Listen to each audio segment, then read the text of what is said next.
아버지께 참으로 예배할 때가 오나니 곧 이때라. 아버지께서는 이렇게 자기에게 예배하는 자를 찾으시느니라. 하나님은 영이시니 예배하는 자가 영과 진리로 예배할지니라. 아멘.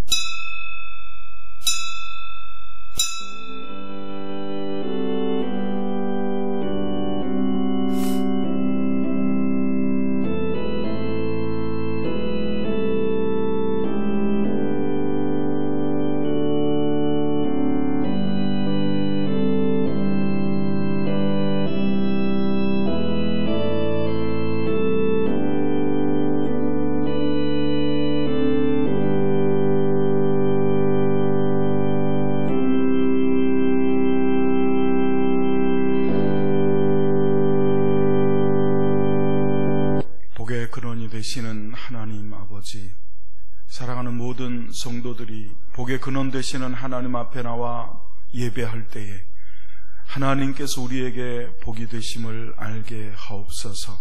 우리가 드리는 예배를 통하여 모두가 축복의 사람이 되기를 간절히 소원하오며 예수 그리스도의 이름으로 기도하옵나이다. 아멘. 다 같이 자리에서 일어나셔서 우리 함께 회개와 임재의 기도를 드리시겠습니다.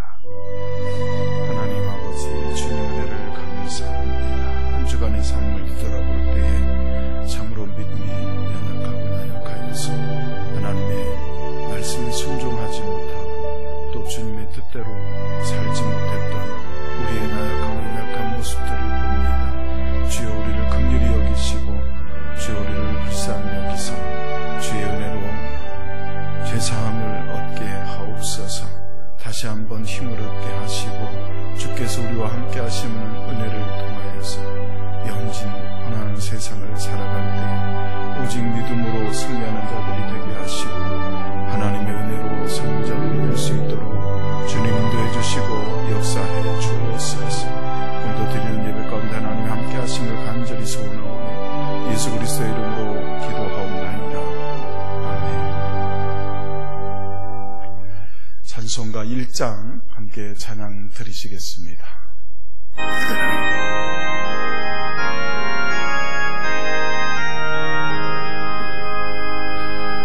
만복의 근원 하나님 온 백성 찬송 드리고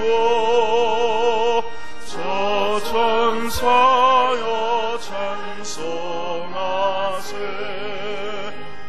찬송 성부 성자 성령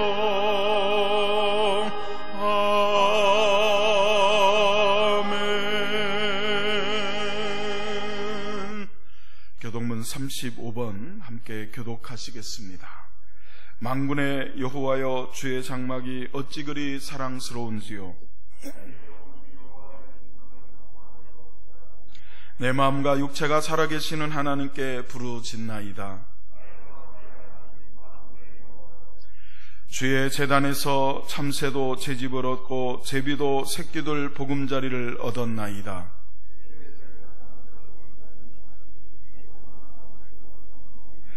주께 힘을 얻고 그 마음에 시온의 대로가 있는 자는 복이 있나이다. 그곳에 많은 샘이 있을 것이며 이른비가 복을 채워주나이다. 악인의 장막에 사는 것보다 내 하나님의 성전 문지기로 있는 것이 좋사오니 만군의 여호와여, 주께 의지하는 자는 복이 있나이다. 아멘.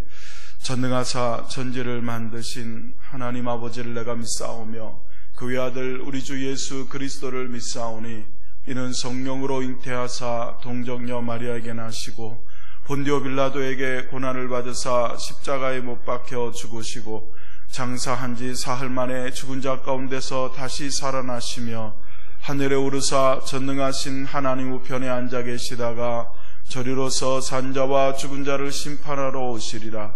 성령을 믿사오며 거룩한 공예와 성도가 서로 교통하는 것과 죄를 사하여 주시는 것과 몸이 다시 사는 것과 영원히 사는 것을 믿사옵나이다. 아멘. 다 같이 자리에 앉으셔서 찬송가 362장 함께 찬양 드리시겠습니다.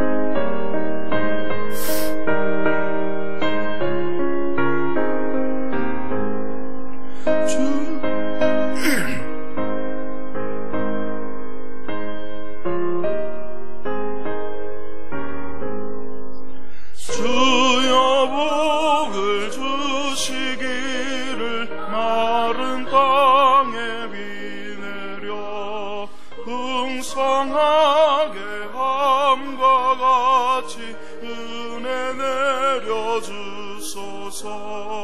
내게도 은혜 내려주소서. 나의 마음 주를 떠나 죄에 빠져갈 때에 은혜로우신 아버지여 나를 잡아주소서. 내게도 은혜 내려주소서. 나의 주여 내 손 잡아주시고 주의 은혜가 갈망하는 나를 불러주소서. 내게도 은혜 내려주소서.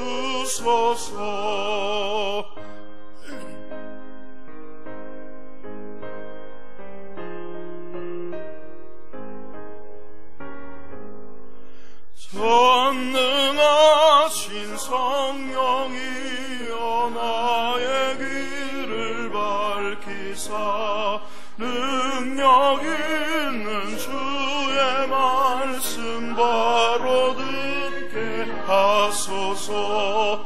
내게도 은혜 내려주소서. 변함없는 주의 사랑 영원 무궁하오며 풍성하신 주의 보혈 나의 맘에 넘치네. 내게도 은혜 내려주소서.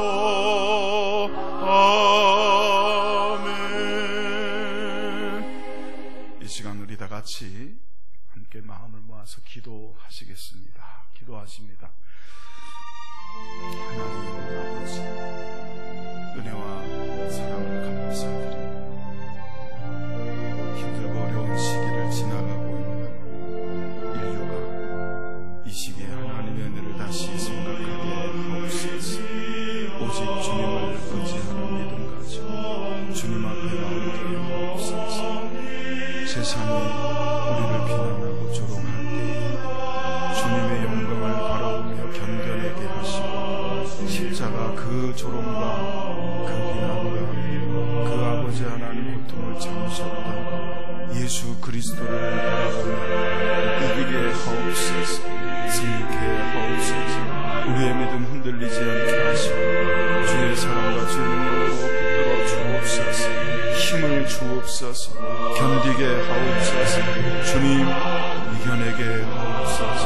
모든 성경은 문제이고 예수 그리스도의 이름으로 기도합니다. 아멘. 하나님 말씀은 민수기 6장 22절부터 27절까지 말씀입니다. 기도하겠습니다. 지혜와 계시의 영 되시는 성령 하나님, 이 시간 우리가 하나님 말씀 읽을 때에 깨닫는 은혜를 허락해 주옵소서. 진실된 믿음으로 하나님 말씀을 읽게 하옵소서. 예수님의 이름으로 기도하옵나이다. 아멘. 민수기 6장 22절부터 27절까지 우리 함께 한 목소리로 합독하시겠습니다. 시작.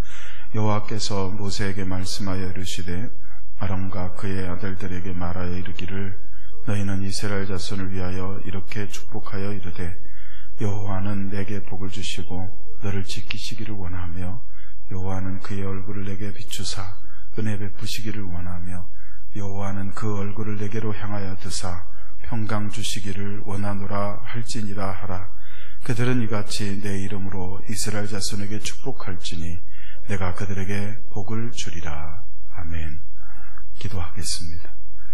하나님 아버지, 부족하고 연약한 종이 단 위에 섰습니다. 긍휼히 여기소서. 사랑하는 성도들에게 주의 말씀을 대언할 때에 성경으로 붙들어 주시고 말씀이 능력 있게 하사 성도들의 삶과 부족한 우리 모두 하나님의 은혜로 살 수 있도록 믿음을 더하여 주옵소서. 예수 그리스도의 이름으로 기도하옵나이다. 아멘. 할렐루야. 우리 서로 인사하시겠습니다. 잘 오셨습니다. 네, 받으세요. 제가 오늘까지 4주간 대비되는 두 개의 단어를 가지고 신앙인으로서의 자세에 대해서 계속 생각해 보고 있습니다. 편안이 아닌 평강, 숙제가 아닌 축제, 신념이 아닌 신앙, 그리고 오늘은 기복이 아닌 축복. 우리가 신앙생활을 하면서 혼돈할 수 있고 또 잘못 생각할 수 있는 것들을 다시 생각해 보면서 하나님 앞에서 바른 신앙인으로서 세워져 갈 수 있도록 말씀을 계속 나누고 있습니다. 회남자라고 하는 책에 인생훈이라는 단락에 나오는 세옹지마라고 하는 사자성어를 여러분들도 아시리라 믿습니다. 세옹지마라고 하는 이 사자성어의 뜻풀이를 하면 변방에 사는 늙은 사람의 말이라는 뜻입니다. 변방에 사는 한 나이 많은 점하는 늙은이가 살고 있었습니다. 근데 이 변방에 살다 보니까 자기가 아끼고 있던 말 한마디가 어느 날 갑자기 그만 국경을 넘어서 오랑캐 지역으로 넘어가 버리고 말았어요. 이웃말로 넘어간 것도 아니고 찾아올 수가 없죠. 그랬더니 그 소식을 들은 마을 사람들이 이 노인을 찾아와서는 위로를 합니다. 아이고, 아끼던 말이 갑자기 국경을 넘어가는 바람에 그 말을 잃어버려서 참 안타깝습니다. 그랬더니 그 노인이 뭐라고 하느냐면 이것이 복이 될지 누가 알겠습니까? 그럽니다. 얼마 후에 국경을 넘어갔던 그 말이 아주 멋진 준마 한 마리를 데리고 다시 이 노인에게 돌아왔어요. 그 소문이 또 마을에 자자하게 퍼집니다. 그랬더니 마을 사람들이 또 찾아와서는 이게 지금 말을 잊어버린 줄 알았더니 말이 오히려 한 마리가 더 생겨서 참 좋으시겠습니다. 그랬어요. 그때 또 노인이 하는 말이 이게 화가 될지 누가 알겠습니까? 그래요. 그 노인에게 젊은 아들 하나가 있었는데 말 타는 걸 굉장히 즐겨했습니다. 갑자기 생긴 그 준말을 타고 싶어서 타고 달리다가 그만 낙마를 해서 다리가 부러져 버렸어요. 그 소식을 들은 동네 사람들이 또 이 노인네를 찾아와서는 아이고 이게 복인 줄 알았더니 이놈의 말이 화가 됐네요. 아이고 아들 다리가 부러져서 어떡합니까? 하고 또 측은히 여깁니다. 그랬더니 노인이 또 그래요. 이게 복이 될지 누가 알겠습니까? 그래요. 얼마 가지 않아서 국경을 맞대고 있던 오랑캐와 이 나라가 전쟁이 터졌습니다. 그 마을 젊은이들도 다 징집이 돼서 전쟁터에 나가가지고 열에 9이 죽고 간신히 한두 명이 살아 돌아왔습니다. 그런데 이 노인의 아들은 다리가 부러지는 바람에 불구가 되어서 전쟁에 나가지 않아서 생명을 보존할 수 있게 되었다는 그런 이야기에서 나온 사자성어가 세옹지마입니다. 우리가 언뜻 생각하기에는 복인 것 같은 것도 또 조금 시간이 지나서 화가 될 수도 있고 또 화라고 여겼던 것이 얼마 지나지 않아서 또 복이 될 수도 있는 이 변화무쌍한 길흉화복에 대한 여러분 지혜를 주는 사자성어입니다. 사람은 무엇이 진짜 참된 복인지도 모르고 복을 기대를 합니다. 복을 원합니다. 잘못된 거 아닙니다. 우리는 복의 사람이 되어야 합니다. 여러분 모두 복 받으시기를 축원합니다. 그런데 세옹지마에 나오는 것처럼 말을 잃거나 말을 얻거나 또 다리가 부러지거나 또 그렇지 않아서 건강하거나 이런 것이 우리가 생각하는 길흉화복, 즉 복의 개념이 되어버린다고 하면 세상 사람들과 그리스도인들이 뭐가 다르겠습니까? 우리나라도 복을 비는 그런 토테미즘이 굉장히 강한 민족입니다. 그래서 아들을 낳게 해달라고 삼신에게 빌거나 또 1년에 몇 차례씩 절간에 가서 기와장을 사서 기와에다가 소원을 적고 이렇게 바치는 그런 일들을 통해서 복을 기원하는, 기복하는 그런 신앙들이 있습니다. 그런데 문제는 하나님을 믿는다고 하는 성도들 중에도 신앙이 기복신앙으로 변질된 분들이 계십니다. 기복신앙이 무엇입니까? 신앙의 목적이 복을 받는 것이 신앙의 목적인 사람들이에요. 교회를 다니는 이유가 복을 받기 위해서예요. 정말 그러나 하나님의 참된 성도라고 하면 기복이 아니라 축복의 사람들로 하나님을 섬기는 사람들로 세워져야 될 줄로 믿습니다. 진짜 신앙인은 기복이 아니라 축복의 사람. 그래서 저는 오늘 본문 민수기의 말씀을 통해서 기복신앙이 아니라, 기복이 아니라 축복이라는 것이 과연 무엇인가를 생각을 해보고 저와 여러분 모두가 복을 받되 축복의 사람이 되기를 주의 이름으로 축원합니다. 기복이 아닌 축복, 첫 번째는 하나님께서 우리를 지키시는 복의 사람입니다. 오늘 본문 민수기 6장 22절부터 24절까지를 여러분 한번 같이 읽어보겠습니다. 같이 읽습니다. 시작. 여호와께서 모세에게 말씀하여 이르시되 아론과 그의 아들들에게 말하여 이르기를 너희는 이스라엘 자손을 위하여 이렇게 축복하여 이르되 여호와는 내게 복을 주시고 너를 지키시기를 원하며. 아멘. 여러분, 기복은요 하나님과 상관이 없어요. 누구 어떤 신이든지 나에게 복을 주기만 하면 되는 거예요. 다만 그 신이 하나님일 뿐이지 하나님과의 관계를 중요하게 여기지를 않습니다. 복을 구하는 나에게 초점이 있어요. 복을 주시는 하나님에게 초점이 있는 게 아니라 복을 받는 나에게 초점이 있어요. 그래서 하나님은 그냥 나에게 복을 주시는 분, 그게 끝이에요. 그러나 축복은요 하나님과의 관계에서 옵니다. 가장 큰 축복은 우리가 하나님의 백성이 되었다는 것인 줄로 믿습니다. 하나님이 우리의 하나님이 되시고 우리가 하나님이 된 것, 그게 뭡니까? 하나님과의 관계예요. 이 관계가 끊어진 다른 복은 진정한 복이 아닌 줄로 믿습니다. 그래서 저와 여러분 모두가 하나님께서 주시는 축복의 사람이 되려면 가장 먼저 기억해야 될 것이 뭐냐? 축복은 하나님과의 관계에서 온다. 그래서 하나님과의 관계가 친밀해지고 하나님과의 관계가 밀접할수록 복에 가까운 사람이 된다는 겁니다. 22절 23절에 보면 너희는 이스라엘 자손을 위하여 이렇게 축복하여 이르되 여호와는 내게 복을 주시고 너를 지키시기를 원하며 그랬어요.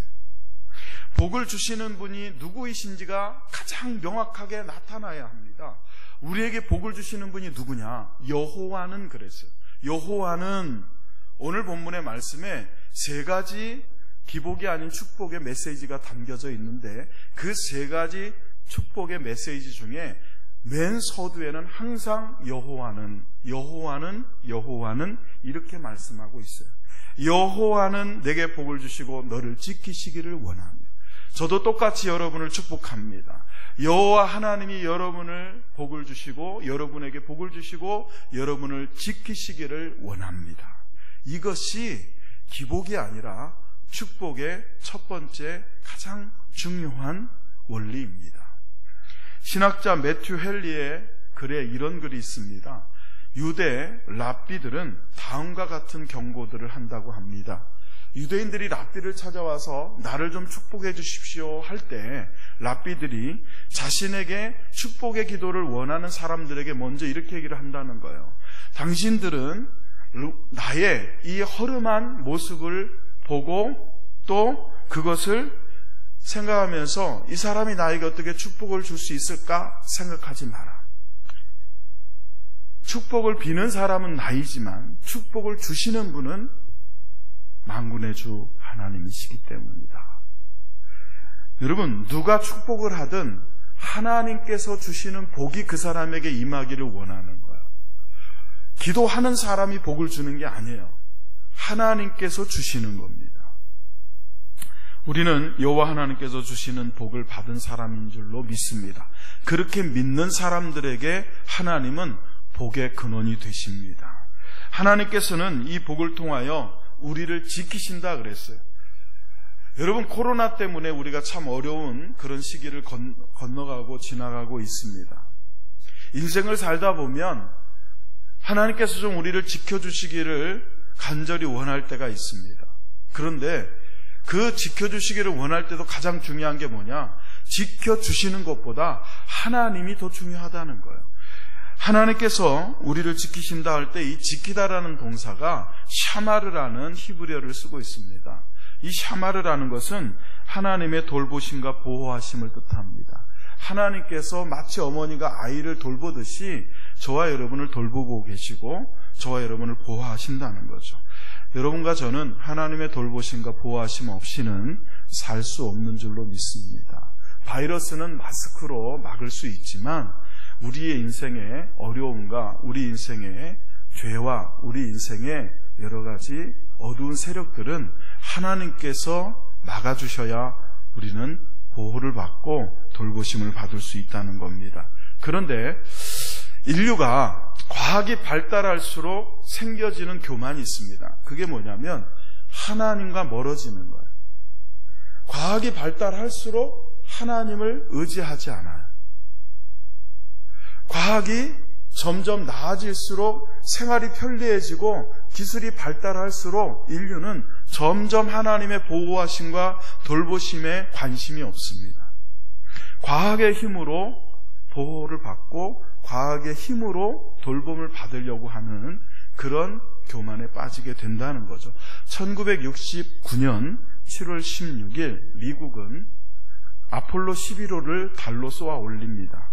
그래서 닐 암스트롱이라는 우주인이 달의 첫 번째 인류의 발자국을 남기게 되죠. 그 뒤에 미국은 계속해서 로켓을 쏘아 올렸는데 아폴로 11호를 필두로 해서 아폴로 12호까지 성공을 했습니다. 그리고 다시 13호를 1970년 4월 11일 쏘아 올리게 됩니다. 이미 두 번의 성공의 어떤 결과가 있었기 때문에 아무도 아폴로 13호의 실패를 생각하는 사람이 없었어요. 당연히 성공할 줄 알았습니다. 그런데 아폴로 13호가 쏘아 올려지고 얼마 지나지 않아서 5개의 엔진 가운데 엔진이 그만 꺼지고 맙니다. 4개의 엔진으로 돌아올 것이냐 아니면 계속 달을 향해 갈 것이냐를 생각해야 되는, 결정해야 되는 그 순간 우주센터에서는 계속 가도록 명령을 합니다. 그래서 4개의 엔진을 가지고 달을 향하여 계속 날아가다가 두 번째 사고가 터집니다. 산소 탱크 하나가 폭발을 해요. 로켓 한 엔진 중에 하나가 꺼진 것도 굉장히 위험한데 산소 탱크마저 폭발을 했어요. 그래서 결국은 달에 가는 것을 포기하고 돌아오는 것을 시도를 합니다. 그런데 이 돌아오려고 할 때 또 하나의 문제가 터집니다. 그만 전력망에 손상이 와서 우주선 내에 전력이 끊기게 됩니다. 깜깜해졌어요. 모든 기계가 멈춰서 자동으로 귀환할 수 없게 됩니다. 수동으로 조작해서 지구로 돌아와야 되는 위험에 빠지게 됩니다. 그리고 네 번째 사고가 터집니다. 이산화탄소를 걸러주어야 하는데 이산화탄소를 걸러주는 기계 중에 하나가 그만 고장을 일으켜서 우주선 내부에 이산화탄소 포화도가 높아지게 되고 산소량은 줄어들게 됩니다.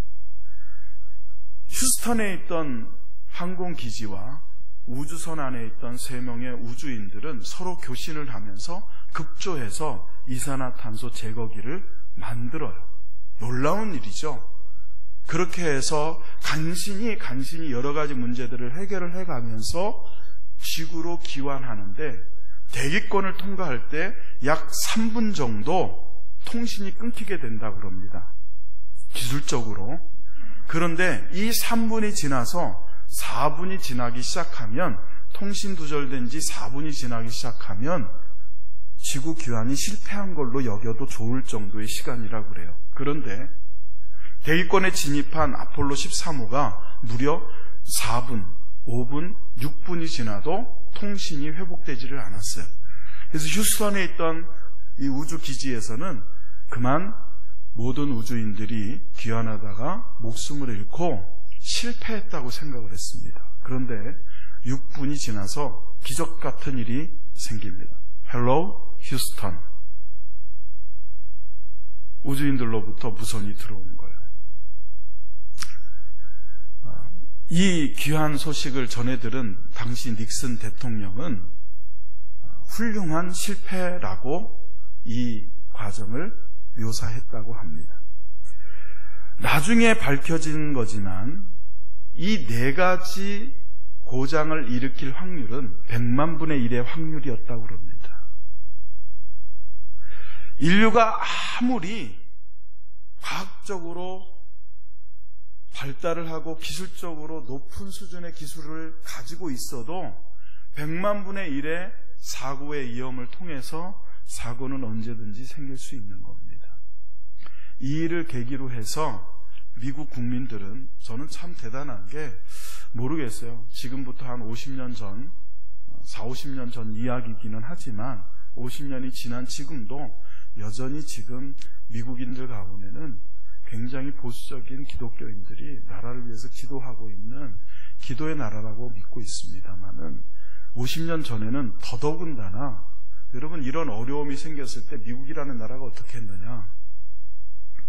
4월 19일 8시를 기해서 닉슨 대통령을 비롯한 모든 미국 국민들에게 이 아폴로 13호의 무사 귀환을 위해서 전 나라가 같이 기도할 것을 공포합니다.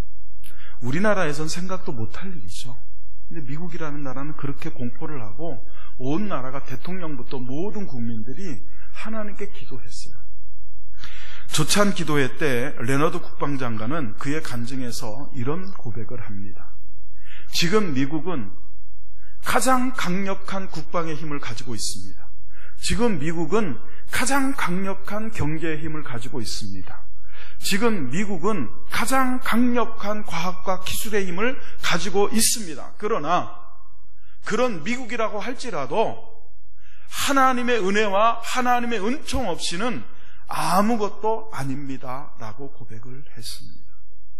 여러분, 앞으로 미래에 얼마나 더 발달된 과학 속에, 기술의 발달 속에 우리가 혜택을 누리며 살지 모르겠습니다. 그러나 인류의 과학이 아무리 발달하고 기술이 아무리 발달을 해도 하나님의 보호하심과 은총 없이는 우리는 살 수 없음을 고백할 수밖에 없음을 믿으시기를 예수의 이름으로 축원합니다. 우리는 언제까지나 아무리 과학이 발달하고 기술이 발달해도 인류는 하나님의 복을 따라서 하나님의 지키심과 하나님의 보호하심과 하나님의 인도하심 속에 살아야 될 줄로 믿습니다. 앞서 말씀드렸던 이 지키다라고 하는 샤마르라고 하는 단어에 어떤 의미가 있느냐면, 원래는 둘레에 가시를 쳐서 울타리를 쳐서 보호하다, 지키다라는 의미를 가지고 있습니다. 양떼들을 여러분 지킬 때 울타리를 치는 것처럼 그렇게 울타리를 쳐서 하나님의 백성을 지키다 할 때 샤마르라는 단어를 쓴다는 거예요. 하나님께서는 우리를 지키시되 우리에게 울타리를 쳐서 세상의 죄악이, 세상의 어둠의 세력들이 여러분을 침범하지 못하도록 지키시는 것을 믿으시기를 축원합니다. 또한 이 샤마르라고 하는 단어는 어떤 사람의 어떤 대상의 일거수일투족을 주시하여 주목하여 관찰하며 지켜보다라는 의미가 있습니다. 마치 하나님께서 여러분을 눈동자처럼 지켜보시는 것처럼 하나님의 눈으로 여러분을 하나하나 지켜보시고 여러분을 보호하고 계시는 것, 그것이 하나님이 우리에게 주시는 축복, 바로 하나님의 지키심인 줄로 믿습니다. 그래서 기복이 아닌 축복의 사람은 바로 이 하나님의 보호하심, 하나님의 돌보심, 하나님의 지키심, 하나님의 샤마르를 경험하며 사는 사람들입니다. 두 번째, 기복이 아닌 축복은요, 하나님께서 우리에게 은혜 베푸시는 복이다 할 수 있습니다. 오늘 보면 민수기 6장 25절을 같이 읽습니다. 다 같이 읽습니다. 시작. 여호와는 그의 얼굴을 내게 비추사 은혜 베푸시기를 원하며 그랬습니다. 하나님께서 타락한 인생, 여러분 왜 하나님은 죄악된 우리에게 관심을 가질까요? 우리는 관심을 가진다 할 때는 내가 좋아하는 것, 내가 사랑할 만한 것, 내가 아끼는 것에 관심을 갖게 돼 있어요. 그런데 왜 하나님은 죄인인 우리에게 관심을 가지냐 말이죠. 그것은, 그 이유는 하나뿐입니다. 바로 우리에게 은혜를 베푸시기 위해서입니다. 하나님의 은혜가 하나님이 우리에게 관심을 가지시는 이유입니다. 기복이 아닌 축복의 사람은 하나님의 은혜를 따라 사는 사람입니다. 할렐루야. 여러분, 하나님의 은혜를 따라 사시기를 예수의 이름으로 축원합니다. 우리가 참 믿음을 가지고 산다면서도 잊기 쉬운 게 뭐냐면, 우리는 다른 어떤 것을 따라 사는 것으로 착각하고 오해할 때가 있어요. 그러나 우리가 가져야 될, 그리스도인들이 가져야 될 인생을 살아갈 때 가장 큰 가치는 뭐냐면, 나는 하나님의 은혜를 따라 사는 사람이라는 거예요. 무엇을 따라가느냐가 그 사람의 인생을 결정하지 않습니까? 그런데 그리스도인들은 하나님의 은혜를 따라가는 사람이에요. 하나님의 은혜가 뭡니까 그러면? 하나님의 은혜라는 건 죄인이었던 우리들에게 주시는 끝없는 하나님의 사랑, 하나님의 긍휼, 하나님의 자비인 줄로 믿습니다. 이 은혜로 말미암아 저와 여러분은 예수를 믿는 순간부터 지금까지 살아왔고, 지금도 살고 있고, 앞으로도 살아갈 줄로 믿습니다. 그래서 우리는 은혜로 사는 사람들이에요. 에베소서 2장 5절로 8절 말씀을 여러분에게 알려드립니다. 허물로 죽은 우리를 그리스도와 함께 살리셨고 너희는 은혜로 구원을 받은 것이라. 또 함께 일으키사 그리스도 예수 안에서 함께 하늘에 앉히시니 이는 그리스도 예수 안에서 우리에게 자비하심으로써 그 은혜의 지극히 풍성함을 오는 여러 세대에 나타내려 하심이라. 너희는 그 은혜로 인하여 믿음으로 말미암아 구원을 얻었나니 이것이 너희에게서 난 것이 아니요 오직 하나님의 선물이라. 할렐루야. 하나님의 은혜는 하나님이 거저주시는 선물이라는 거예요. 그래서 여러분, 은혜를 한마디로 정의하면 받을 자격 없는 자에게 베푸시는 하나님의 구원의 사랑의 선물입니다. 받을 자격이 없는데 주시는 게 은혜입니다. 하나님은 그의 얼굴을 내게 비추사 은혜 베푸시기를 원하며 그랬어요. 축복이라는 게 뭐냐? 축복은 다른 걸 구하는 게 아닙니다. 축복은 하나님의 은혜를 구하는 거예요. 하나님의 얼굴을 내게 비춘다? 이게 무슨 뜻일까요? 하나님께서 여러분에게 관심을 가지신다는 뜻입니다. 등을 돌리는 거잖아요. 얼굴을 돌린다는 건 결국 등을 돌리는 거예요. 그 사람에게서 관심을 끊어버린다는 겁니다. 그런데 하나님께서 그 얼굴을 우리에게 향하여 우리에게 은혜의 빛을 비추신다는 것은 여러분에게 관심을 갖고 계신다는 거예요. 하나님의 관심이 여러분에게 있다는 겁니다. 하나님은 여러분을 그토록 사랑하시고 은혜 베푸시기를 원하신다는 거예요. 여러분, 기복신앙은 하나님이 필요할 때만 찾습니다. 여러분의 신앙이 기복인가 축복인가를 여러분 가늠하는 잣대 중에 하나가 뭐냐면, 내가 기도하거나 하나님 앞에 엎드릴 때를 보면 알아요. 은혜의 사람은 어려움이 와도 하나님을 구합니다. 은혜의 사람은 기쁠 때도 하나님을 찬송합니다. 은혜의 사람은 힘들 때에도 하나님께 엎드립니다. 그러나 은혜의 사람은 병통할 때도 여전히 하나님을 향한다는 거죠. 하나님의 얼굴을 마주보고 있는 사람. 그리스도를 본받아라는 토마스 아켄피스라고 하는 분이 쓴 기독교의 유명한 책이 있습니다. 여러분도 한 번쯤은 읽어보셨으면 좋겠다 하는 책입니다. 기회가 되신다면 꼭 한번 읽어보시기를 축원합니다. 이 토마스 아켄피스가 이런 말을 했습니다. 하나님과 우리와의 관계를 이렇게 설명했어요. 지혜로운 연인은 사랑하는 사람의 선물보다 그 사람의 사랑을 더 가치 있게 여긴다. 저는 이게 굉장히 중요한 관점을 우리에게 제시해 준다고 믿습니다. 진짜 지혜로운 연인은, 사랑하는 사람은 서로에게 그 사람이 주는 선물보다는 그 사람이 주는 사랑을 더 가치 있게 여긴다는 거예요. 기복이 아니라 축복의 사람이 되려면 하나님이 주시는 어떤, 여러분, 힘, 하나님이 주시는 어떤 다른 어떤 것들보다도 그 사랑을 주시는 하나님 자체, 그 하나님을 더 사랑하게 된다는 거죠. 성도가 하나님의 얼굴을 구한다는 것이 무엇일까요? 하나님의 얼굴을 구한다는 것은 하나님이 우리에게 주시는 것을 구하는 게 아니라 그 주시는 하나님을 구하는 거예요.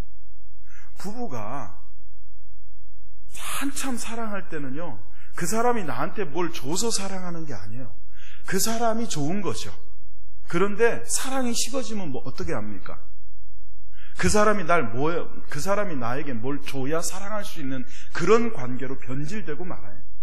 하나님과 우리의 사랑이 식어지지 않기 위해서는 하나님이 여러분에게 주시는 것보다는 하나님을 더 원해야 돼요. 그게 은혜입니다. 할렐루야. 여러분, 하나님이 여러분에게 기쁨 되시기를 예수의 이름으로 축원합니다. 하나님이 여러분이 뭘 주실 때는 막 기뻐요.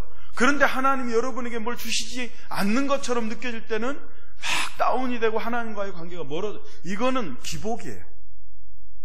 여러분, 기복은 새옹지마와 똑같아요. 말을 주실 때는 막 좋아해요. 근데 그 말 때문에 아들의 다리가 부러지면 막 슬퍼해요. 또 그 아들이 다리가 부러져서 전쟁에 나가지 않았을 때는 막 좋아해요. 그랬다가 또 다른 불행이 찾아오면 또 막 슬퍼하고 하나님을 원망해요. 그건 여러분 기복에 근거한 신앙이라고 볼 수밖에 없어요. 하나님이 무엇을 주시든지, 때로 그것이 인간적으로 볼 땐 고난이라 할지라도 하나님이 주신 거기 때문에 하나님 때문에 기뻐하고 즐거워하고 견디고 이겨내고, 할렐루야, 그렇게 살아갈 수 있는 것, 그런 마인드로 복의 개념을 갖는 것, 그것이 바로 축복의 사람인 줄로 믿습니다. 마지막 세 번째로, 기복이 아닌 축복의 사람은 하나님께서 우리에게 평강 주시는 분이라는 것을 믿는 사람들입니다. 오늘 민수기 6장 26절로 27절을 같이 읽겠습니다. 시작.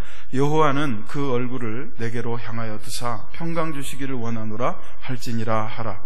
그들은 이같이 내 이름으로 이스라엘 자손에게 축복할지니 내가 그들에게 복을 주리라. 오늘 본문의 말씀에 각각의 세 대지의 첫 번째 구절을 시작하는 첫 번째 단어는 항상 주어가 여호와는 이었습니다. 여러분, 이것을 잊지 마십시오. 여호와는 그 얼굴을 내게로 향하여 드사 평강 주시기를 원하노라.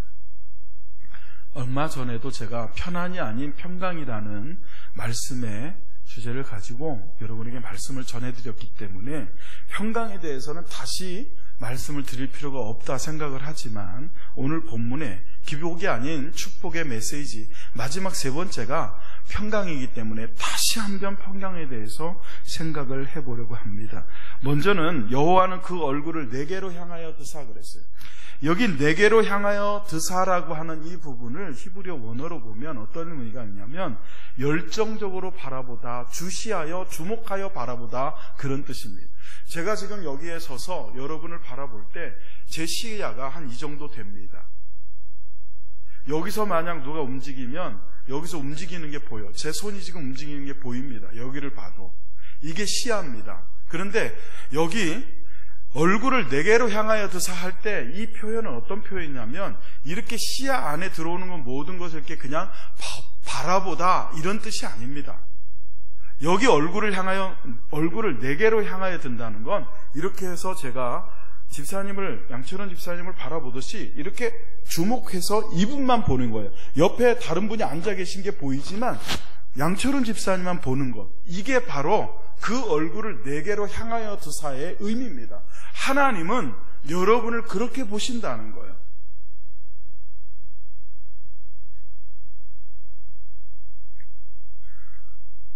제가 어제 밤에 이제 한 10시쯤 내려와서 본당에서 기도를 하는데 마음이 울렁울렁 하더라. 여러분, 교회를 새벽마다, 수요일마다, 금요일마다, 그리고 매일마다 이렇게 나와서 공적인 예배를 마음껏 드릴 때 하고 드리지 못할 때 어쩌다가 교회 나와가지고 이렇게 기도를 하거나 예배당을 찾으면 여러분 어때요? 저는 마음이 울렁울렁해요. 안타깝기도 하지만 한편으로는 감사가 있기도 하고 교회가 더 애틋해지고 하나님과의 만남이 더 애틋해지고 간절해진다. 그런데 하나님은 여러분이 예배당에 올 때나 예배당에 나오지 못할 때나 변함없이 그 얼굴을 여러분을 향하여 들고 계신다. 하나님의 관심의 초점이 여러분을 향하고 있다는 거예요. 어제도 말씀을 묵상을 하다가 아무도 없는 이 깜깜한 본당에서 하나님께서 부족한 저를 향하여 얼굴을 향하여 드신다. 제가 설교를 준비를 했으니까, 설교의 내용을 알고 있으니까 하나님이 이 어려운 시기에도 서정 장로교를 향하여 그 얼굴을 향하고 계신다.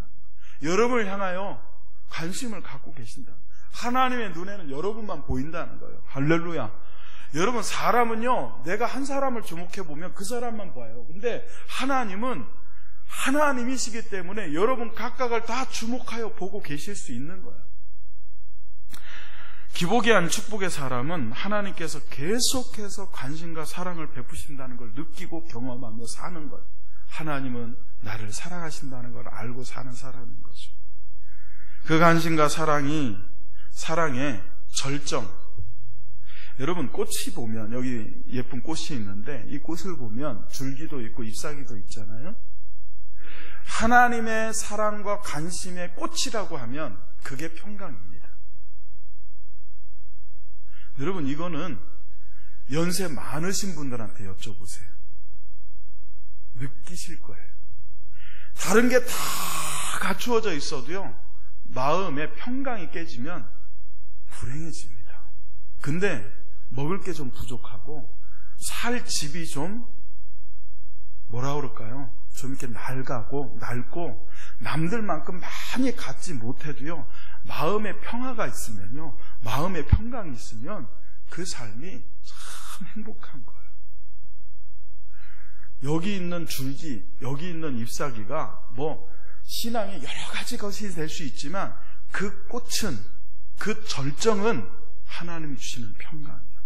이 평강이 하나님의 얼굴을 여러분에게 향하여 드셔서 여러분에게 주시는 은혜인 줄로 믿습니다. 무탈하다는 것이 세상 사람들이 생각하는 평강이에요. 무소식이 희소식. 그게 평강인 줄로 생각해요. 아무것도 일어나지 않는 것. 그러나 평강이라는 개념은 그게 아닙니다. 평강이라는 거는요, 이 마음 속에서, 이 영혼 속에서 샘솟듯이 막 기쁨이 솟아나는 상태가 평강이야. 왜 평강이 그러냐? 평강은 여러분 다른 게 아닙니다. 평강은 우리의 심령에 하나님이 들어와 계시는 상태가 평강이야. 편안하다, 그냥 아무 일도 없이 두려움과 걱정이 없네, 이게 아니에요. 평강은 여러분 안에, 여러분 영혼에 하나님이 찾아와 계시는 것, 하나님이 여러분 안에 계시기 때문에 그 결과가 평강인 거예요. 그래서 하나님이 주시는 최고의 은혜의 절정, 하나님 은혜의 꽃은 하나님이 우리 안에 계시기 때문에 누리는 평강이라고 하는 거예요. 가장 어두운 곳에서 가장 환하게 빛나고, 가장 고통스러운 순간에 가장 기쁨이 넘치고, 가장 힘들 때 오히려 가장 힘이 나는 것, 그게 하나님이 우리와 함께 계시기 때문에 주시는 평강인데, 그 평강을 하나님이 내게로 얼굴을 향하여 드사 내게 평강 주시기를 원한다는 거예요. 이게 여러분 기복이 아니라 이게 축복이라는 거예요. 저는 이 평강을 생각할 때마다 떠오르는 신약의 한 사건이 있습니다. 사도행전 16장 22절로 26절에 나오는 이 사건을 통해서 그리스도인의 평강이 무엇인가를 저는 깨달았어요. 사도행전 16장 22절로 26절을 읽어드립니다. 무리가 일제히 일어나 고발하니 상관들의 옷을 찢어 벗기고 매로 치라 하여 많이 친 후에 옥에 가두고 간수에게 명하여 든든히 지키라 하니, 그가 이러한 명령을 받아 그들을 깊은 옥에 가두고 그 발을 착고에 든든히 채웠더니 한밤중에 바울과 실라가 기도하고 하나님을 찬송하며 죄수들이 듣더라. 이에 갑자기 큰 지진이 나서 옥토가 움직이고 문이 곧 다 열리며 모든 사람의 메인 것이 다 벗어진지라 그랬어요. 우리는 바울과 실라가 기도하고 찬송했더니 지진이 나서 옥토가 흔들리고 착고가 풀어지고 문이 열려서 바울과 실라가 해방되었다, 여기에 관심이 있습니다. 결과에 관심이 있어요. 그러나 여러분 가만히 생각을 해보면 우리의 초점은 그것보다는 하나님께 있어야 됩니다. 바울과 실라가 여러분 복음을 전하다가 빌립보 감옥에 갇히게 됩니다. 그냥 갇힌 게 아닙니다. 옷을 찢어 벗겼어요. 여러분 사람의 옷을 막 찢어서 벗겨요. 얼마나 치욕스럽습니까? 멸시와 천대를 받은 거예요. 마치 예수님의 겉옷과 속옷을 찢어서 벗기고 제비 뽑아 나누었던 것처럼 바울과 실라도 똑같이 복음을 전하다가 그 옷이 벗겨졌어요. 맨살이 드러났어요. 수치가 드러났다는 얘기입니다. 그런데다가 많이 친 후에 그랬습니다. 여러분 아플까 봐 살살 때렸겠습니까? 죽어라고 팬 겁니다. 죽기 직전까지 때렸습니다. 이놈네 자식들 하고 때린 거예요. 그렇게 맞았을 때 피가 터지고 살이 찢겨지고 여러분 뼈가 드러났어요. 얼마나 고통스러웠겠어요. 두 사람이 그렇게 흠씬 맞고 깊은 옥에 가두었습니다. 그냥 가뒀습니까? 발에다가는 쇠사슬로 만든 여러분 착고를 채웠어요. 꼼짝달싹 못하게 그렇게 깊은 옥에다가 가두어 두었을 때 신음하며 아파할 때에 여러분 우리는 바울과 실라가 기도하고 찬송해서 하나님의 은혜가 임한 걸로 생각하기 쉬워요. 그러나 여러분 저는 말씀을 묵상하다 깨달은 게 뭐냐면 바울과 실라가 그렇게 옷이 찢김을 당하고 있고 매를 맞을 때에도 하나님은 그들을 향하여 얼굴을 들고 계셨다는 거예요. 하나님의 얼굴은 바울과 실라가 옷이 찢겨지고 매를 맞고 발에 착고가 채인 채로 감옥에 갇히는 그 과정 속에서도 하나님은, 여호와는 그 얼굴을 그들을 향하여 들고 계셨던 거예요. 여러분 바울과 실라는 그런 어려움 속에도, 그런 핍박과 환난과 고난 속에서도 하나님의 은혜를 받고 있었다는 거죠. 우리는 기도해서 은혜 받았다 생각합니다. 아니요, 우리는 기도해서 은혜 받은 게 아니라 은혜 받아서 기도하는 거예요. 예배해서 은혜 받는 게 아니고 은혜 받아서 예배하는 거예요. 할렐루야. 여러분이 지금 이 시간에 나와서 예배하는 건 내가 기도했기 때문에 나온 게 아니라는, 쉽게 얘기하면 은혜 받았기 때문에 그 은혜의 힘으로, 하나님이 주신 은혜의 힘으로 예배하고 있는 거예요. 바울과 실라도 그 환난과 핍박과 고난과 수치와 멸시와 천대 속에서도 여러분 하나님의 은혜가 그 얼굴을 바울과 실라를 향하여 드신 하나님의 은혜 때문에 그 속에 평강이 임하고, 그 고통 속에서도, 그 육체의 아픔 속에서도 평강이 임하고, 그랬더니 기도가 나오는 거예요. 그랬더니 찬송이 나오는 거예요.